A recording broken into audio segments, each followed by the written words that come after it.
What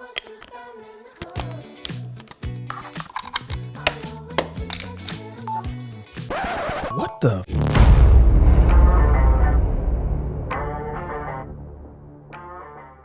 What's up guys, Mark here. In this video, I'm going to show you 5 tips that I use to reduce battery consumption on my Sony FX3. The Sony FX3 is an extremely capable and powerful camera stuffed into a small form factor body. But just an observation, since I've been using this camera, I have noticed that it can and it will chew through batteries like Godzilla Minus One drifting through Tokyo. Dead batteries flat out suck. And if you don't have a bunch of spares laying around, a dead battery can actually mess up your entire day. Number 1, power save start time. This feature basically powers down the camera or puts it to sleep after a set time interval has passed. I have mine set to 1 minute, which seems fine for my workflow, but you can choose between 10 seconds, 1 minute, 2 minutes, 5 minutes, and 30 minutes, or actually just turn it off. I suspect that the 30-minute setting is for cats flexing V-mounts or Tesla batteries. Now here are a few tidbits on how it actually works. If I do not touch any buttons for the set time interval, the camera will power down and go straight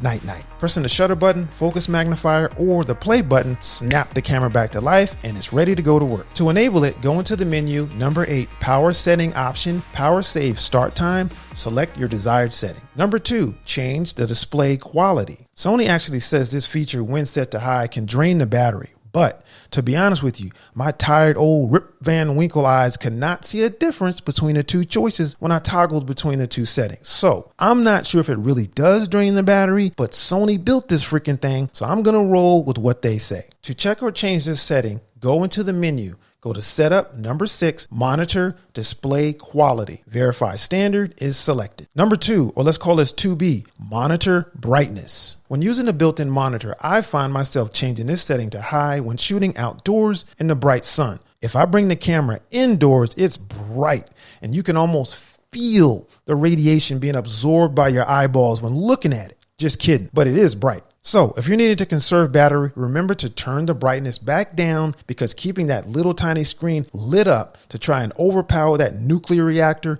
we call the sun has to consume battery. Now here's how to get in there and enable it. Go into the menu, setup, number 6, monitor brightness, select manual and set plus minus to 0 or a negative value. Number 3, enable airplane mode. This tip I actually think is marginal at best because my research hinted that modern day Bluetooth chips don't consume much battery when idle. But when streaming data from devices, the feature can get a little thirsty. The one little caveat though is the FX3 has Bluetooth, Wi-Fi, and NFC capabilities. If I'm in a pinch and running low on battery, I'm not going to assume all 3 of those features are eco-friendly. So let's power them down too. So here's how to enable or disable it. Go into the menu, number 6, network option, airplane mode, toggle on or off. Number 4, this one's a little sketchy, but choose a lower quality frame rate. I did some caveman style back-to-back tests and I noticed that when shooting in 4K 24 FPS versus 4K 120 FPS, the battery consumption was much greater at the higher frame rate. I will admit, I'm not the slightest bit surprised that higher frame rates consume more battery. When selecting a high frame rate like 60 FPS or 120 FPS, the bit rate is increased,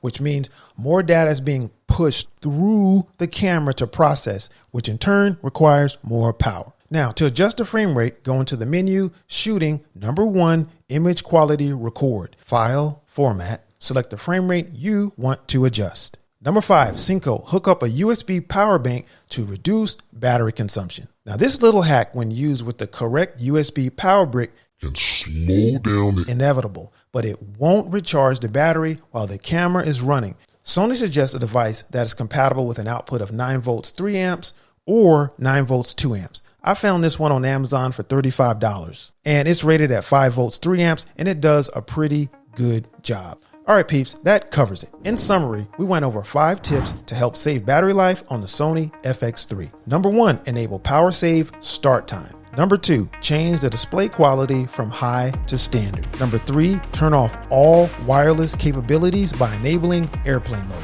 Number 4, consider using a lower frame rate, maybe.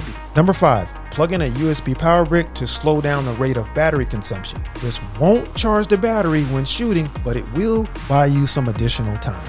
With that being said, deuces, mother gooses, I'm out.